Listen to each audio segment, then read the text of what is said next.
High Inquisitor Vex had catalogued 243 worlds. He had never found one that wasted protein like this. The observation deck of the Sanctum Auditor-class vessel Purity Unbound stretched 40 meters in a clean white arc above the blue planet below. Every surface had been triple sterilized. The air recycled through 7 distinct filters. Vex stood at the primary console, his ceramic biosuit catching the cold light of orbit, and read the numbers with the particular distaste of a physician reviewing a patient's dietary log. Earth's domesticated quadruped population, 1.3 billion individual organisms. Caloric allocation diverted from human sustenance to canine and feline subclass, approximately 30% of planetary livestock output. Life expectancy of the host population not measurably reduced. He pressed a gloved finger to the console's haptic surface.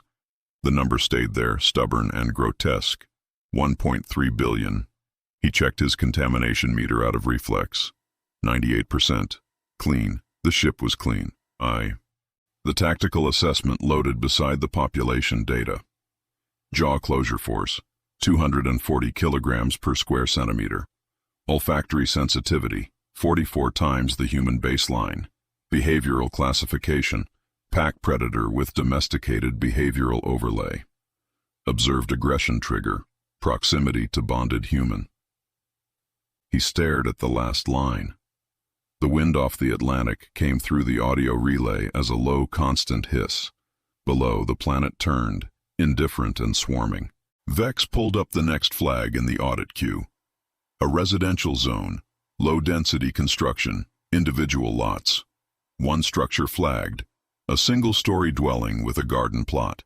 A drone feed loaded, the image resolved. An older male, approximately 60 years of age, on his knees in loose soil. Worn flannel. A faded vest covered in pockets. He was pulling weeds with his bare hands, which Vex noted was an extraordinary sanitation risk. Beside him, stretched in a patch of afternoon sunlight, was a Belgian Malinois. Eyes closed, one ear moving in the wind. The drone descended for a biometric scan. The Malinois opened both eyes before the drone crossed 30 meters. It did not bark. It tracked the machine with a gaze so flat and precise that the automated threat assessment cycled through its entire decision tree in 4.2 seconds and arrived at an output Vex had never seen. Predatory fixation detected. Retreat advised. Vex frowned at his console. He overrode the retreat protocol. The man below looked up from his weeding. He had a toothpick in the corner of his mouth. He watched the drone the way a man watches rain.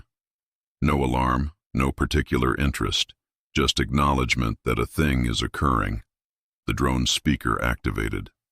Citizen, this unit has identified a Class C biological, subcategory non-sapient, residing within your habitation boundary. The organism represents a caloric drain on household resources and poses an unquantified biological contamination risk. State the purpose of this organism. The man looked at the drone. He looked at the dog. He looked back at the drone. Citizen, Vex said through the speaker, why do you feed the parasite before yourself? Does it secrete a neurotoxin? The man took the toothpick out of his mouth. He seemed to consider the question with the same careful attention he had been giving his weeds. Something like that. Slick, he said. It's called dopamine. The Malinois rolled onto its side, one massive paw extended toward the sun. Vex closed the feed. He had seen enough. The planet was operating under some form of parasitic behavioral conditioning. The logical intervention was liberation. A removal order would be the compassionate response. He flagged the subclass for scheduled sanitation, noted the estimated timeline at 48 standard hours, and moved to the next item in the queue. He did not record the moment the drone's retreat warning fired again as the dog's eyes tracked it all the way to the edge of sensor range. He did not record the moment because his instruments did not have a category for it. The contamination meter on his suit read 98. Perfect. Clean. Safe. He had no way of knowing the war had just started. The rain over the collection depot hit the corrugated awning in a gray curtain and didn't let up. Vance stood in line with 200 other people and kept his hands in his vest pockets and watched the Federation processing units at the far end of the lot receive rifles, sidearms, and shotguns into their intake hoppers with mechanical indifference. The smelting happened on site. You could see the glow through the grating. You could smell it, hot metal and something older.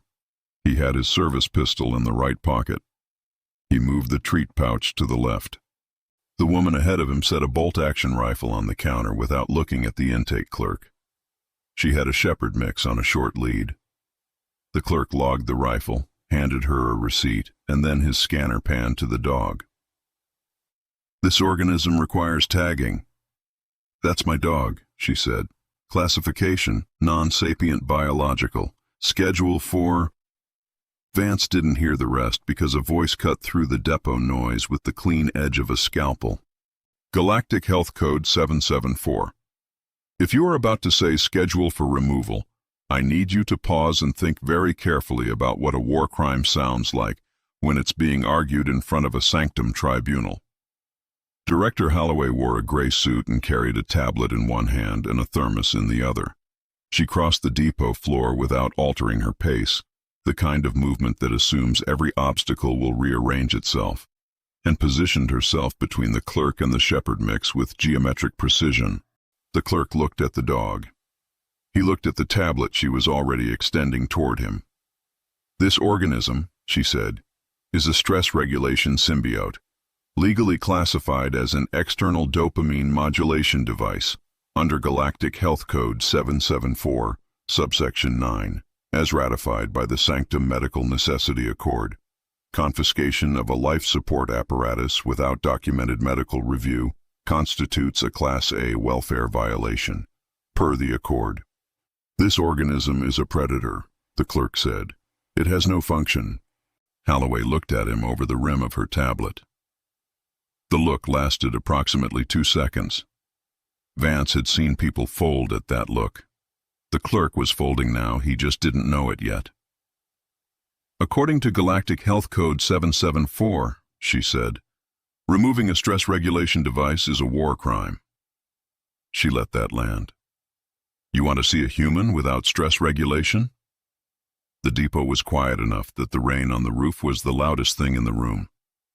The clerk stamped her paperwork. The Shepherd was issued a tag. "Medical equipment, Class B prosthetic, do not confiscate." Vance set his service pistol on the counter when he reached the front. He kept the treat pouch. He kept Atlas's harness on his shoulder, rolled and clipped. The intake clerk scanned him and waved him through without looking up. He did not look back at the smelter. The Sanctum adjutant processing the legal brief that evening logged it as resolved. He noted that the exemption had been granted to avoid a medical rights violation. He tagged all dogs as medical equipment. He went home to a sterile ship and a filtered atmosphere and did not think about what he had done. The green zone checkpoint smelled like nothing. That was the tell. Every human space smelled like something. Coffee, cooking, dog, soil, oil, paint, cut grass. The Sanctum Administrative District smelled like the inside of a new appliance. Atlas didn't like it. Vance felt him press close to the left leg, which wasn't a fear response. It was the opposite. The dog was orienting. The guards at the checkpoint stood 2 meters tall and white ceramic. Their visors were blank, digital interface only, no face visible. The scanner swept Vance from head to toe and then stopped on Atlas for a long, unhappy moment. "This unit has detected a non-standard biological." "Medical device," Vance said. He handed them the paperwork without reaching for it. He had folded it in the same outer pocket every day for a week. The guards scanned the document. The scanner returned to Atlas. Atlas sat down and stared at the guard's visor. The guard's contamination meter, visible through the ceramic from 3 feet away, dropped 4 percentage points in 6 seconds. They let him through. Inside, the corridors were white and cool, and the only sounds that belonged there were machine sounds. His boots and Atlas's claws were the only sounds that didn't. An alien diplomat intercepted them at the third junction, a slender figure in a turquoise biosuit, moving with the specific energy of someone who had decided to be offended before the conversation started. He began speaking about impropriety and unregistered biologicals in administrative zones. Vance stopped walking. Atlas went still. Not the stillness of a sleeping dog. Not the stillness of a resting dog. The stillness of a wire under tension. The diplomat's biosuit emitted a sharp triple tone. The chest panel lit amber. Your device is... The diplomat stopped. He looked at the dog again. Your device is vibrating. That's a growl, Vance said. It means you're standing inside his blast radius. The amber light on the diplomat's suit climbed toward red. He checked his contamination meter. He took one step back, then another. The amber faded to yellow. Atlas watched him the entire way. His eyes did not blink. The diplomat filed a complaint that afternoon. It was logged, processed, and dismissed because the dog had been properly registered as medical equipment, and medical equipment was legally allowed in all administrative zones per the exemption the Sanctum adjutant had stamped 3 days ago. The diplomat did not sleep well that night. He could not identify why. The news came through Vance's earpiece at 0600. He was making coffee. Atlas was at the back door, watching the yard the way he always did in the morning, logging the perimeter like a report. The broadcast was 9 seconds long. A residential street in Kenmore. 4 Sanctum sanitation units, matte gray, insect-limbed, moving up a driveway toward a golden retriever barking at the fence. A man in a bathrobe, shovel in hand, moving to intercept. The stun pulse knocked him flat. The dog went through the fence panel. The sanitation unit that caught the first bite lost its primary manipulator arm at the elbow joint. The broadcast cut. Vance poured his coffee. He set it down. He opened the cabinet above the refrigerator where the radio had been sitting for 6 years. Atlas came in from the back door. He watched Vance open the cabinet. He watched him pull out the radio. He watched him look at it for a long moment in the morning quiet. Vance pressed the transmit key. Command, this is Vance. The treaty is void. They touched the dogs. I repeat, they touched the dogs. He set the radio on the counter. He reached above the back door and lifted the tactical harness from its hook. He shook it out once, and it made the small sound of a thing that has been resting and knows it is done resting. Work time, he said. Atlas was already sitting at his feet. His tail moved once and then was still. His eyes were on the door. The collection squad came over the back fence at 0200, which told Vance they had not done any research on the property. 11 years training K9 units. The first thing you learned was that a fence meant nothing to a dog. The second thing you learned was that a dog already knew you were there. Atlas was sitting in the kitchen doorway when Vance heard the first boot hit the gravel. He crouched. He reached back and unclipped the buckle on Atlas's chest strap. Not the harness. The harness stayed. Just the catch on the restraint loop. The one thing between the dog and everything else. He pointed at the back door. He did not speak. The back door was already open.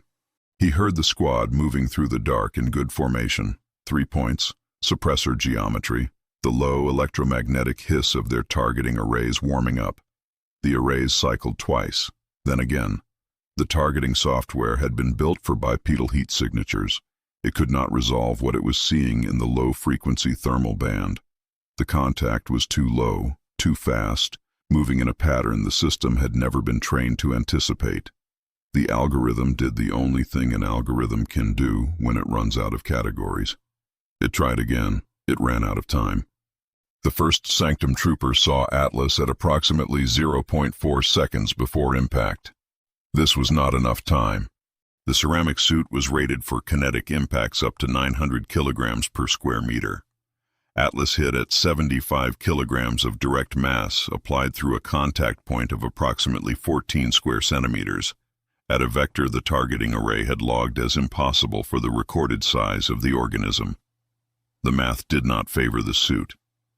The visor went first, a diagonal fracture line, hairline thin, then spreading. The night air of the American continent poured through the gap at the speed of pressure differential. The trooper's contamination alarm dropped from 98 to 0 in the time it took to draw a breath. The alarm kept screaming for 11 seconds. Then the trooper stopped screaming. Then both sounds stopped. "Voris," Vance said quietly from the doorway. "Out." The second trooper was already retreating. The third had cleared the back fence before Atlas reached the doorframe. He was carrying the primary manipulator arm of the first suit in his mouth. Vance took it from him, turned it over once in the kitchen light, and set it on the counter. "Good boy," he said. "Sit." Atlas sat. His breathing was even. His tail moved once. Outside, the targeting arrays had stopped cycling. The Sanctum sensor technician aboard the collection squad relay ship filed an emergency report describing a non-categorized biological engagement with total squad loss. He noted that the organism's attack vector had registered as statistically impossible for its body weight. He requested a taxonomic review of the threat classification. He was the third technician to file that request in 24 hours. The taxonomy office had not yet responded to the first two. The night outside was quiet. Somewhere 2 blocks east, a dog barked once and then fell silent. Vance stood in his kitchen with his hand on the counter and the manipulator arm in the light and did not think about what came next. He knew what came next. He had always known what came next. You do not open the thing you have been training for 11 years and expect it to stay manageable. You open it, and then you do the work. By dawn, the cul-de-sac had become something else. Not a barricade. There had been no time for barricades. But the neighbors had moved their cars perpendicular to the street, and the effect was the same. 14 households, 22 dogs, everything from a 200-pound Newfoundland named Clarence to a pair of dachshunds whose owner, a retired postal worker named Huang, had fitted with modified tactical harness rigs he had assembled overnight from pet store parts and zip ties.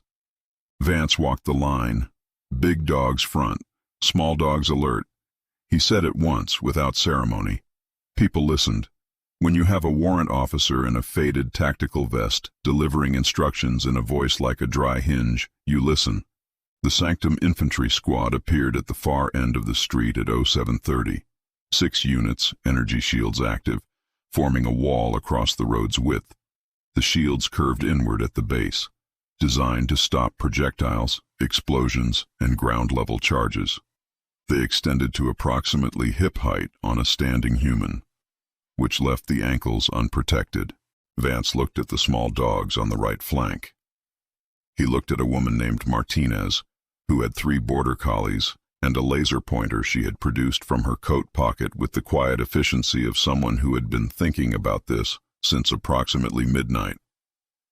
"Paint the ankles," he said. She lit the lead unit's left foot joint. 3 dogs broke in a flat sprint before Vance finished the thought.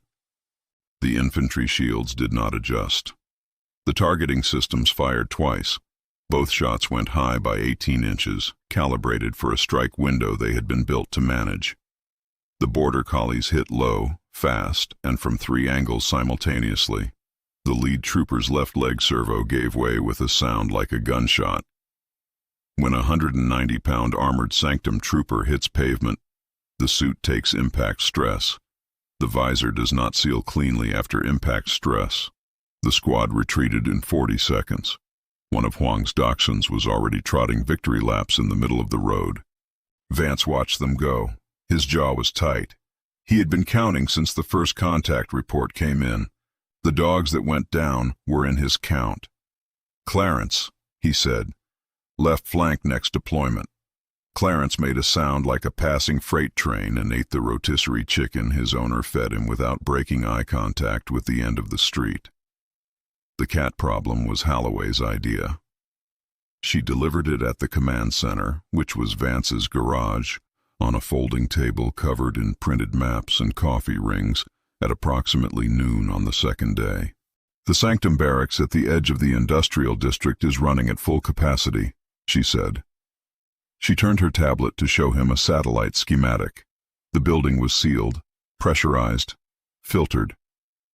"They think they're safe." "They are safe," Vance said.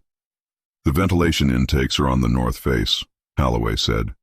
"Ground level, covered in standard mesh grating rated to exclude particulates down to 0.3 microns. She looked at him. "A cat hair is 60 microns. She had already coordinated with the municipal animal shelter. 47 cats were released near the north face at 1400 hours. They were not trained. They were not directed. They were simply cats, and cats find every gap. They shed against the grating. They scratched at the mesh.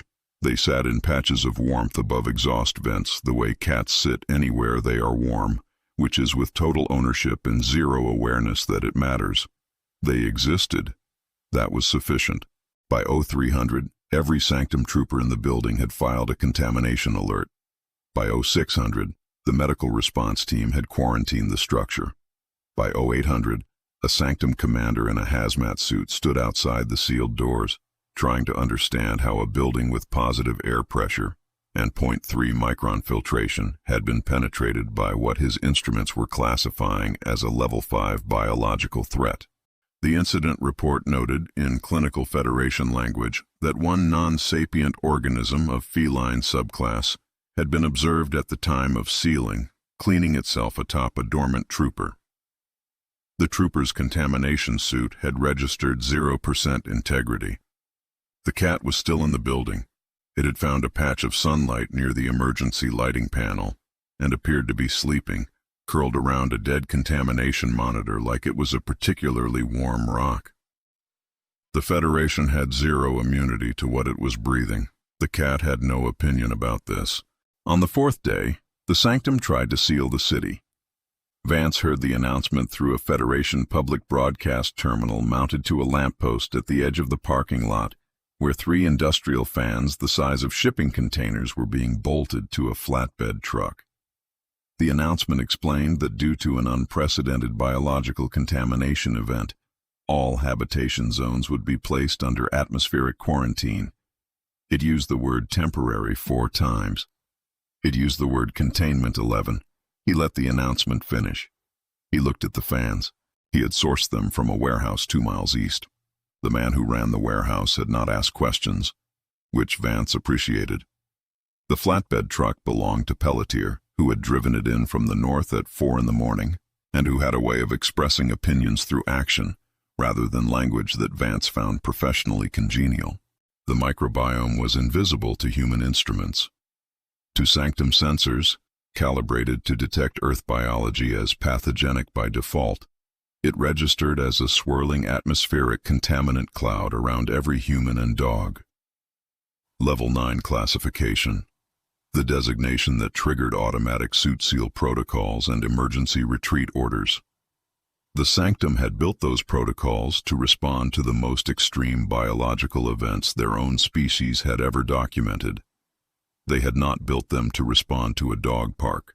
When the fans oriented north and came online, the Sanctum forward command post at the edge of the industrial district began screaming.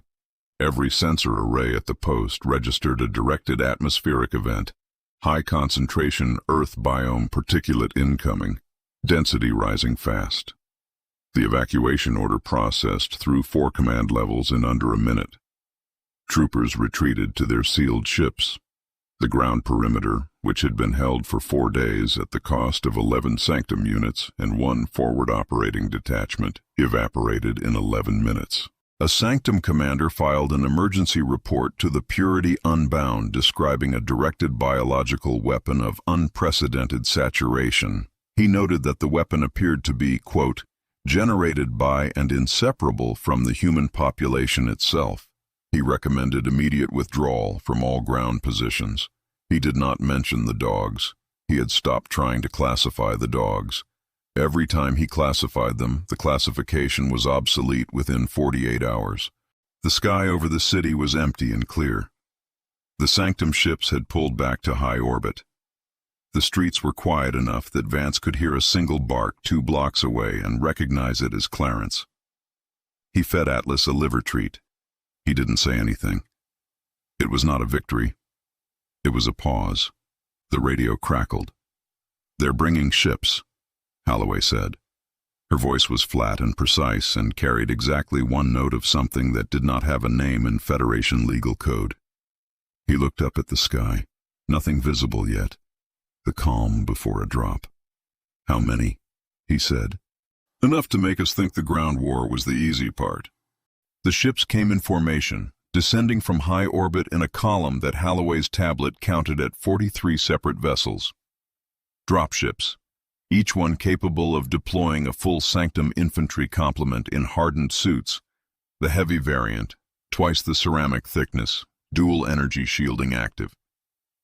Vance studied the tablet for a long moment. Then he looked at the zookeeper standing beside him. Her name was Reyes. She had managed the facility for 14 years. She was wearing a park service jacket with dried mud on both knees and had not slept since Vance had called her 20 hours ago. She held a ring of keys that contained, among others, the master key to the large predator enclosure. Her hands were steady. "The dogs are holding the perimeter," Vance said. "They can't touch the heavy suits. The bite pressure cracks standard ceramic. The reinforced variant is a different calculation." "I know," Reyes said. "You've thought about this." "I've been thinking about nothing else since day one," she said. She looked at the enclosure map on her office wall. 2 Siberian tigers, 1 Amur leopard, 1 African lion, 2 jaguars. She paused. "And the Great Ape facility." Vance looked at the dropship trajectories on the tablet. He looked at the enclosure map. He did the math. "Jaguar bite," he said. 1400 psi, she said. "The heavy suit visor is rated to 900. Reyes unclipped the master key from the ring and set it on the desk between them. The first dropship touched down at the edge of the commercial district at 1940 hours. The deployment ramp extended. 8 troopers in reinforced hardened suits descended in formation and began organizing their perimeter, movements precise and unhurried, because they had arrived in vehicles that could survive a tank round, and they knew it. They were still forming up when the Jaguar came out of the gap between 2 buildings at approximately 60 kilometers per hour. The targeting systems on the hardened suits were an upgraded variant, recalibrated after the ankle engagement to track low-profile biological signatures. They acquired the Jaguar at 40 meters. They fired twice. Both shots went through the space where the Jaguar had been. At 60 kilometers per hour, the Jaguar was not where any targeting system built by a species that had never encountered a Jaguar would expect it to be. She hit the lead trooper's helmet at the seam between visor and collar, and the seam was rated for 900 psi, and the Jaguar applied 1400, and the visor did not hold. The air of the planet killed the trooper in the time it took the rest of the formation to process what had happened. They pulled back toward the dropship. The boarding ramp began to close. It closed on the second Jaguar, which had come from the adjacent alley and was already inside. The dropship did not reach its secondary target. The dropship did not file another position report. On a rooftop 3 blocks north, Atlas sat at Vance's heel and watched the sky where the ship had been. His ears were forward. His breathing was slow and even. Vance fed him a liver treat and did not look away from the horizon. 38 ships remaining. The 14th dropship landed in an open field at 2100 hours. The field was quiet. There were sheep in it. The commander of the 14th dropship noted in his deployment log that the landing zone was clear. The terrain was flat, and the approach was uncontested. He did not note the dogs lying in the grass among the sheep because they were large and pale and still, and the targeting systems read them as livestock. The Anatolian shepherd dogs of the northern perimeter were 150 pounds each. They had been bred over 3,000 years for one task, to place themselves between a predator and a herd and refuse to yield. They had done this against wolves and bears and mountain lions across 3 continents. They did not distinguish between predator categories. They identified threats through smell, sound, and the specific behavioral signature of something approaching a flock with intent. The Sanctum infantry smelled of sterilized ceramic and electromagnetic discharge. It was a smell the Anatolians had never encountered. They classified it as threat in under 4 seconds. They hit low, like the border collies, but they weighed 150 pounds, and they did not release. The energy dispersion through their dense double coat was not a designed feature. It was evolution. 4,000 years of Anatolian winters, but the effect was the same. The heat dissipated through the fiber. The dogs did not. A farmer named Pelletier arrived from the north at 21:30 in a combine harvester. He was flanked by 3 𝐭𝐲s. He drove through the formation's right flank with the methodical patience of a man who had been working land all his life and had been given, at last, a reason to stop being patient. The 14th dropship filed a retreat request at 21:42.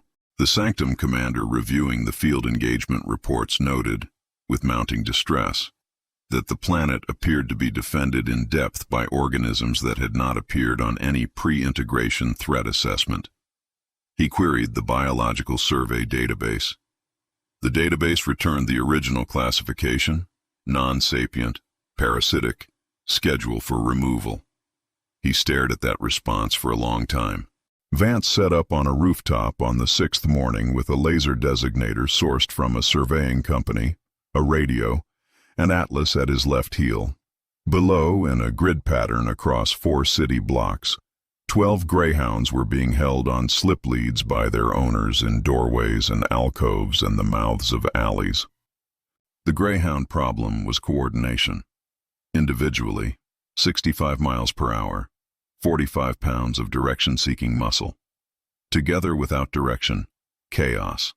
Together with direction, with a painted target, a radio relay, a handler's hand on a slip lead. They were something the Sanctum tactical systems had not been designed for, because nothing the Sanctum had encountered had ever moved like that. The targeting software had been recalibrated twice now. It could track low-profile biologicals. It could track fast-moving biologicals. It could not simultaneously track 12 fast-moving biologicals converging from different angles on a single point, because the computational load exceeded the battle array's processing window by a factor of 7. The Sanctum officer commanding the Eastern District had established a raised position at a major intersection. Clear field of fire in 4 directions. 4-trooper escort covering every approach. It was, by every tactical measure the Federation employed, a defensible position. Vance painted the commander's right leg servo. The relay went out on the radio. The slip leads came off. The escort fired accurately and early. 3 of the 12 greyhounds were hit. 9 arrived. The commander's right leg servo failed. His escort pulled back toward the secondary position. The commander could not retreat. He filed an urgent extraction request, which was logged, processed, and responded to in 11 minutes. By that time, his communication array had been separated from his suit by a dog that weighed 48 pounds and had never been trained for anything except running. Vance fed Atlas a treat. He did not feel anything like triumph. 3 dogs down on this engagement. He had been keeping count since day 1. The number lived in a place behind his sternum and did not move. On the 7th day, the wolves came out of the northern forests. Reyes had coordinated with wildlife management teams across 3 states. The wolf packs in the reintroduction preserves had been tracking the electromagnetic disturbance of the Sanctum ships for 6 days, because electromagnetic disturbance smelled, to a wolf, like something large and unfamiliar had entered their territory. Wolf packs respond to that stimulus in one specific way.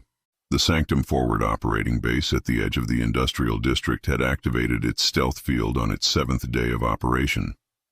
The field bent light around the structure and suppressed electromagnetic emissions below standard detection threshold. By every measurable instrument, it was invisible. It was not odorless. The wolf pack that entered the base's perimeter at 0300 did so in complete silence. The stealth field had no effect on olfactory data. The wolves did not need to see the base. They followed the scent lines of every trooper who had entered and exited the structure over 7 days. They moved through the base in the dark with the particular confidence of animals who have never needed to see in order to know exactly where they are. The base commander's report, filed at 0430, described a catastrophic failure of perimeter stealth integrity resulting in biological infiltration by unclassified pack predators. The report noted that conventional weapons proved ineffective against targets operating below thermal detection thresholds and near total darkness. The report did not capture the sound. Vance heard it from 3 kilometers away. He had served 11 years. He had been in rooms where people were shot and rooms where they were not, and rooms where the difference was a question of seconds.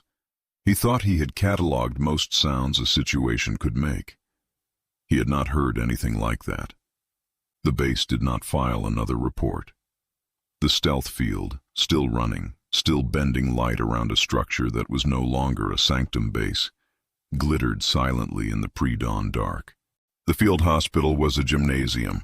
The smell hit him at the door, antiseptic and blood and the specific, heavy animal warmth of a dog that is hurting and trying not to show it. Vance walked the rows without hurrying. The veterinarians had set up triage stations down the center. People sat with dogs on their laps that were too big to be on anyone's lap, and did it anyway, and the dogs let them. He found Atlas in the 3rd row. The burn on his flank had been dressed with a field wrap. His breathing was even. He looked up when Vance crouched beside him. His tail moved once. A captured Sanctum trooper was in the corner, restrained, double-sealed suit. Vance had been told about him but hadn't come to see him until now.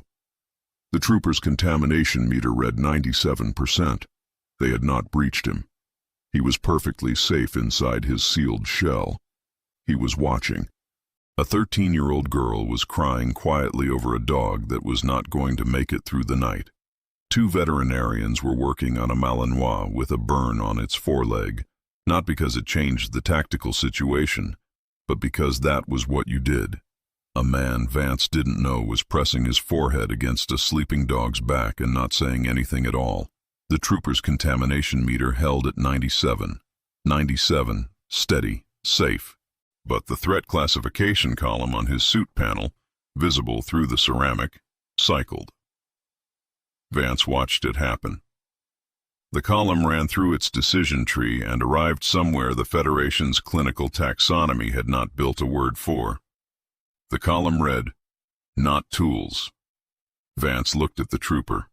The visor was blank. No face. Just a sensor array. "There it is," Vance said quietly. The trooper did not respond. Vance sat down next to Atlas and put his hand on the dog's side, over the field wrap, and felt him breathing. The radio crackled. Holloway's voice, flat and precise and carrying, for the first time in 7 days. Something that sounded like the end of something. High Inquisitor Vex is requesting a negotiation window. Vance looked at Atlas. The burn on his flank was dressed. He was eating. His tail moved when Vance looked at him. "Tell him we'll be there," Vance said. High Inquisitor Vex arrived at the negotiation table in a double-sealed suit. The outer ceramic was smooth and unblemished in the way of a thing that had never been near anything real. His contamination meter read 99%. He had upgraded his filtration array. Vance noticed. The table was in the basement of what had been a municipal courthouse, Holloway's choice of venue. She had selected it because the building's heating system vented through floor grates, and the building had been housing a rotation of 16 dogs for 4 days. Vance had suggested this. Holloway had agreed without asking why.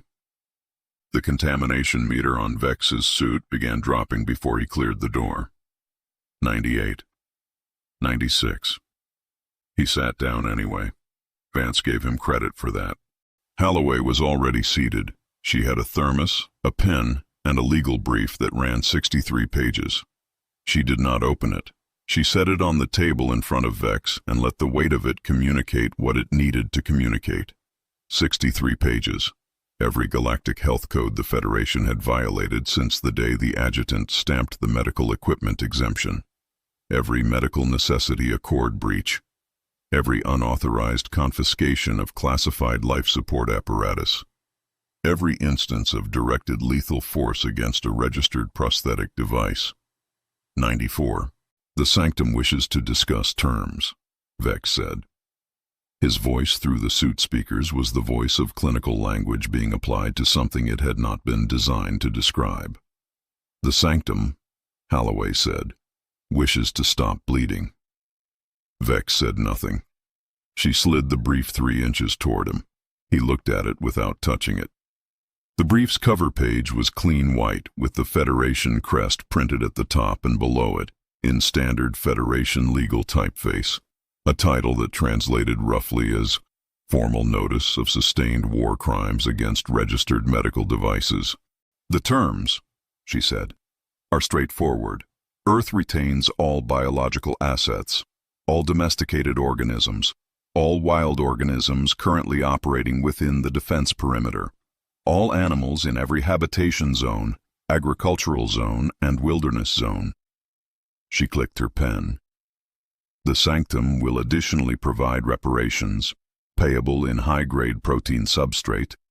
Your designation, it is in Appendix 4, sufficient to sustain the Earth's current domesticated animal population for 1 standard year. Vex looked at the brief. He looked at her. Your biological assets, he said carefully, are weapons. Holloway looked at him with the precise patience of someone who has been waiting for this exact sentence.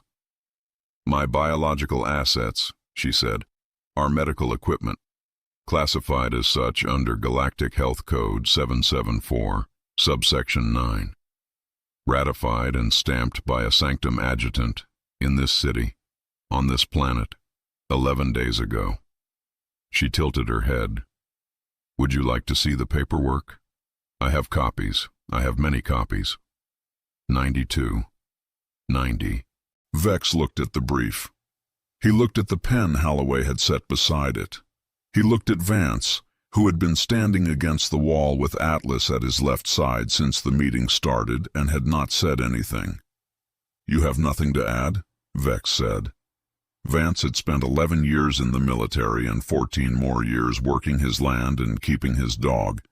He had learned in both careers that the most effective thing a person could do in a negotiation was occupy space with complete stillness and let the other side fill the silence with everything they were afraid of. He looked at Atlas. He gave one command, just the shape of it, low and dry, without ceremony.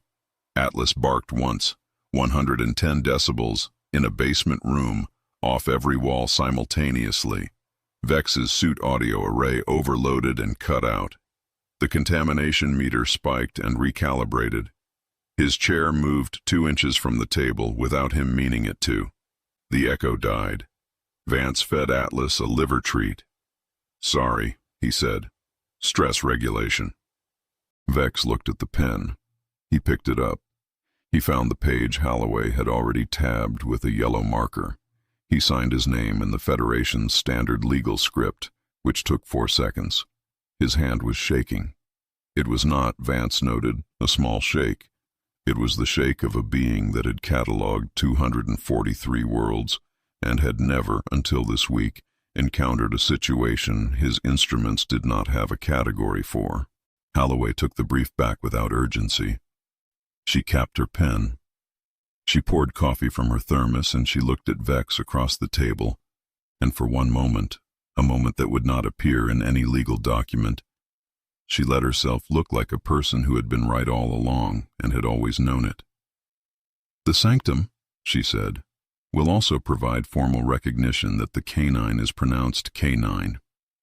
Your documentation misfiled it 3 times. Vex left without responding to that.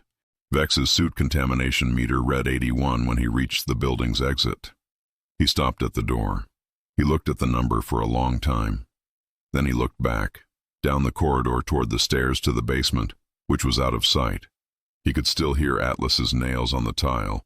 He filed his mission debrief from his transport ship at 9,000 meters.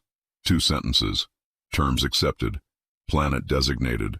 No go. Biological hazard class. Indefinite. He did not include his recommendation for the public record.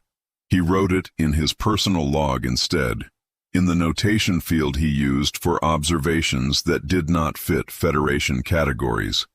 The humans, he wrote, are not using the animals as weapons.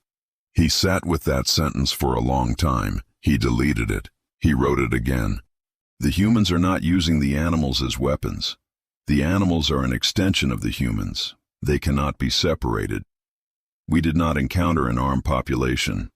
We encountered a symbiotic unit that has been co-evolving for 30 millennia, and we classified half of it as vermin. He closed the log. The Purity Unbound broke orbit at 0900. It designated Earth on the navigational charts with a single flag. Biohazard. Do not approach. It left no diplomatic channel open. It left no marker buoy. It left nothing behind except the treaty.